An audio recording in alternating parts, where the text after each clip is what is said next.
Doctor Raman के पास मरीज बीमारी के आखिरी दिनों में ही आते थे। वे अक्सर चिल्लाते, तुम एक दिन पहले नहीं आ सकते थे। इसका कारण भी साफ था, डॉक्टर की बड़ी फीस और इससे भी ज़्यादा महत्वपूर्ण बात यह कि कोई यह नहीं मानना चाहता कि आखिरी समय आ गया है, डॉक्टर रमन के पास जाना चाहिए। आखिरी समय और डॉक्टर रमन जैसे एक दूसरे से मिलजुल गए थे, इस कारण वे उनसे डरने भी लगे थे। इस तरह जब वह महापुरुष मरीज के सामने प्रकट होते तब इस पार या उस पार निर्णय तुरंत करना होता था। तब कोई लापरवाही या चालबाजी काम नहीं आती थी। अब वे राय देने वाले डॉक्टर मात्र न रहकर फैसला सुनाने वाले जज बन गए थे। उनके शब्दों पर मरीज की जिंदगी निर्भर रहने लगी थी। लेकिन डॉक्टर साहब इन सब से परेशान नहीं होते थे। वे नहीं मानते थे कि मीठे शब्द बोलकर जिंदगी बचाई जा सकती है। वे नहीं सोचते थे कि झूठ बोलकर दिलासा देना उनका कर्तव्य है, जबकि प्रकृति कुछ ही घंटों में फैसला सुना देगी। लेकिन जब भी उन्हें उम्मीद की कोई जरा सी भी किरण नजर आती तो वे कमर कसकर मैदान में उतर पड़ते और चाहे जितने घंटे या दिन भी लग जाएं, वे सब कुछ भूलकर मरीज को यमराज के पंजे से छुड़ा लाने के प्रयत्न में लग जाते थे। आज एक मरीज के सिरहाने खड़े उन्हें खुद को दिलासा देने वाले ऐसे लोगों की ज़रूरत महसूस हो रही थी, जो झूठ बोलकर भी उन्हें ढाढ़स बंधा सके। बिस्तर पर उनका जिगरी दोस्त गोपाल निढाल पड़ा था। उनकी दोस्ती 40 साल पुरानी थी, जो किंडरगार्टन स्कूल से शुरू हुई थी। अब परिवार और काम धंधे की बातों को लेकर उनका मिलना जुलना काफ़ी कम हो गया था, पर प्यार में कमी नहीं आई थी। इतवार के दिन शाम को अक्सर गोपाल उनके पास पहुंच जाता और अस्पताल के कोने में चुपचाप बैठा प्रतीक्षा करता रहता कि डॉक्टर साहब कब खाली होते हैं। फिर दोनों साथ खाना खाते, फिल्म भी देखते और देश दुनिया की जमकर बातें करते। अपनी व्यस्तता के कारण डॉक्टर रमन ने इस बात पर ध्यान नहीं दिया था कि गोपाल पिछले 3 महीने से उनसे मिलने नहीं आया है। एक दिन सुबह जब उन्होंने मरीजों से भरे अस्पताल की एक बेंच पर उनके बेटे को इंतजार करते देखा, तब उन्हें यह याद आया। फिर भी वे 1 घंटे तक उससे बात करने का वक्त नहीं निकाल सके। इसके बाद जब वे ऑपरेशन रूम जाने के लिए उठे तो उसके पास जाकर बोले, क्यों आए हो बेटा? लड़का झेपता हुआ धीरे से बोला, माँ ने भेजा है। बात क्या है? पापा बीमार हैं। आज ऑपरेशन करने का दिन था और 3 बजे तक वे फुर्सत नहीं पा सके। इसके बाद वे तुरंत लॉली एक्सटेंशन में स्थित मित्र के घर चल पड़े। गोपाल बिस्तर पर पड़ा सो रहा था। डॉक्टर साहब उसके सिरहाने जा खड़े हुए और पत्नी से पूछा, कब से बीमार हैं? 1.5 महीना हो गया। डॉक्टर साहब, किससे इलाज चल रहा है? एक पड़ोसी डॉक्टर से। वो हर तीसरे दिन आते हैं और दवा देते हैं। नाम क्या है उसका? जो उन्होंने कभी सुना ही नहीं था। बोले, इसे मैं नहीं जानता, लेकिन मुझे तो कुछ बताना था। तुमने खुद क्यों खबर नहीं की? हमने सोचा आप व्यस्त होंगे और बेकार में आपको परेशान करना होगा। गोपाल की पत्नी ने बड़ी दयनीयता से कहा। वह काफ़ी परेशान नजर आ रही थी। डॉक्टर साहब समझ गए, अब गंवाने लायक वक्त नहीं बचा है।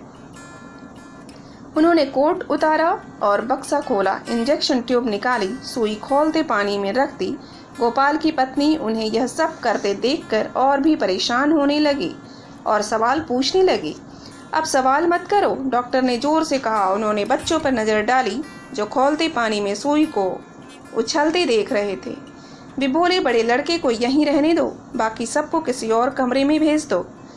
मरीज की बाह में इंजेक्शन लगाकर वे कुर्सी पर बैठ गए और घंटे भर उसे देखते रहे।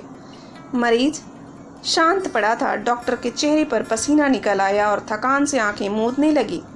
मरीज की पत्नी कोने में खड़ी चुपचाप सब कुछ देख रही थी। फिर धीरे से बोली, आपके लिए कॉफ़ी बनाऊं? नहीं। हालांकि भूख से वे बेहाल हो उठे थे। उन्होंने दोपहर का खाना नहीं खाया था। थोड़ी देर बाद वे उठे और बोले, मैं बहुत जल्द लौट आऊँगा, इन्हें बिल्कुल मत छेड़ना। थैला उठाया और बाहर खड़ी कार में जा बैठे। 15 मिनट में वापस आए। साथ में एक नर्स और सहायक भी थे। मरीज की पत्नी से बोली, मैं एक ऑपरेशन करूंगा। क्यों, क्या हुआ? मरीज की पत्नी ने घबरा कर पूछा। बाद में बताऊंगा, अभी तुम लड़के को यहाँ छोड़ दो और पड़ोसी के घर चले जाओ, और जब तक मैं बुलाऊं नहीं वापस मत आना। मरीज की पत्नी बेहोश होकर जमीन पर गिरने को हुई, लेकिन नर्स ने उसे संभाल लिया और बाहर जाने में मदद की। रात को करीब 8 बजे मरीज ने आंखें खोली और बिस्तर पर धीरे से हिला। सहायक बहुत खुश हुआ और कहने लगा, अब ये जरूर ठीक हो जाएंगे। डॉक्टर ने भावहीन आंखों से उसे देखा और धीरे से कहा, इसे ठीक करने के लिए मैं कुछ भी करने को तैयार हूँ, लेकिन इसके दिल का क्या होगा? नाड़ी में तो सुधार हुआ है, ठीक है, लेकिन इस पर भरोसा नहीं किया जा सकता। ऐसे मामलों में शुरू में हल्का सुधार दिखाई देता है, लेकिन वह टिकता नहीं है, वह झूठा साबित होता है। फिर थोड़ी देर बाद सोचकर बोले, अगर नाड़ी सवेरे 8 बजे तक चलती रहती है तो यह अगले 40 बरस तक चलती रहेगी, लेकिन मुझे शक है कि रात के 2 बजे के बाद भी यह इसी तरह चलती रहेगी। इसके बाद उन्होंने सहायक को वापस भेज दिया और मरीज के पास बैठ गए। 11 बजे के करीब मरीज ने आंखें खोली और डॉक्टर की ओर देखकर मुस्कुराया। उसमें हल्का सुधार हुआ था और उसने कुछ खाना भी खाया। घर भर में चैन और खुशी की लहर दौड़ गई। सब डॉक्टर के पास आ खड़े हुए और कृतज्ञता प्रकट करने लगे, लेकिन वे चुप बैठे मरीज की ओर देखते रहे। लगता था कि वे किसी की बात सुन ही नहीं रहे हैं। मरीज की पत्नी पूछने लगी, अब ये खतरे से बाहर हैं? बिना सिर घुमाए उन्होंने कहा, इन्हें हर 40 मिनट पर ग्लूकोज और ब्रांडी देते रहो, 2 चम्मच काफ़ी होगी। मरीज की पत्नी रसोई घर में चली गई। वह बेचैन हो रही थी। वह चाहती थी कि जो भी सच्चाई हो, अच्छी या बुरी, उसे पता चल जाए। डॉक्टर साहब कुछ स्पष्ट क्यों नहीं बता रहे? दुविधा उसके लिए असह्य होती जा रही थी। शायद वे मरीज के सामने कुछ ना कहना चाहते हों, इसलिए रसोई के दरवाजे से उसने उन्हें इशारे से बुलाया। वे चले गए तो उसने पूछा, अब ये कैसे हैं, बच तो जाएंगे? डॉक्टर ने ओंठ काटे और जमीन की ओर देखते हुए धीरे से कहा, अपने पर काबू रखो, इस वक्त कोई सवाल मत करो। भय से मरीज की पत्नी की आंखें फैल गई। उनकी हाथ कसकर पकड़ लिए और कहने लगी, मुझे सच बता दीजिए, इस वक्त मैं तुमसे बात नहीं करूँगा। यह कहकर वह कुर्सी पर जाकर बैठ गए। पत्नी ने चीख कर रोना शुरू कर दिया। आवाज़ सुनकर मरीज ने चौंक कर आंखें खोली और देखने लगा कि क्या बात है। डॉक्टर साहब फिर उठे, रसोई की ओर गए, दरवाज़ा बाहर से बंद कर कुंडी चढ़ा दी, जिससे आवाज़ बाहर निकलने से रुक गई। वे फिर कुर्सी पर आकर बैठे तो मरीज ने धीरे से पूछा, कैसी आवाज़ थी, कोई रो रहा था क्या? डॉक्टर ने कहा, तुम अपने पर जोर मत डालो, बात मत करो, सोने की कोशिश करो। मरीज ने फिर पूछा, क्या मैं जा रहा हूँ, मुझसे मत छिपाना। डॉक्टर ने अस्पष्ट से कुछ ध्वनि की और कुर्सी पर बैठे रहे। उनके जीवन में ऐसी स्थिति कभी नहीं आई थी। लीपापोती उनके स्वभाव में नहीं थी, इसी कारण लोग उनके शब्दों को बहुत महत्व देते थे। उन्होंने मरीज की तरफ एक नज़र डाली। उसने इशारे से उन्हें पास बुलाया और धीरे से कहने लगा, मैं जानना चाहता हूँ कि और कितना जीऊँगा, मुझे वसीयत पर दस्तखत करने दो। डॉक्टर बोले, इस वक्त अपने पर दबाव मत डालो, शांत रहने की कोशिश करो। लेकिन यह कहते हुए वे स्वयं को मूर्ख महसूस कर रहे थे। सोचने लगे, कितना अच्छा हो मैं इन सब से बचकर किसी ऐसी जगह चला जाऊं जहां मुझसे कोई सवाल ना पूछा जा सके। फिर वे उठे और बाहर अपनी गाड़ी में जाकर बैठ गए। सोचने लगे, घड़ी देखी, आधी रात हो चुकी थी। वसीयत पर दस्तखत होने हैं तो 2 घंटे में हो जाना चाहिए, नहीं तो। वे संपत्ति के बारे में जिम्मेदार नहीं होना चाहते थे। घर की समस्याओं का उन्हें अच्छी तरह ज्ञान था और सुबिया तथा उसके लोगों की भी उन्हें सही जानकारी थी। लेकिन इस वक्त वे क्या कर सकते थे? अगर वे वसीयत पर दस्तखत करने की सुविधा उसे दे देते तो यह उसकी मौत का परवाना भी हो सकता है, क्योंकि इस कारण जीवित रहने की उसकी कोशिश एकदम खत्म हो जाएगी। वे गाड़ी से निकले और घर की ओर चल पड़े। फिर कुर्सी पर जाकर बैठ गए। मरीज बराबर उनको देखे जा रहा था। डॉक्टर ने खुद से कहा, अगर मेरे शब्द इसे बचा सकते हैं तो इसे मरना नहीं चाहिए। वसीयत की फिर क्यों ज़रूरत है?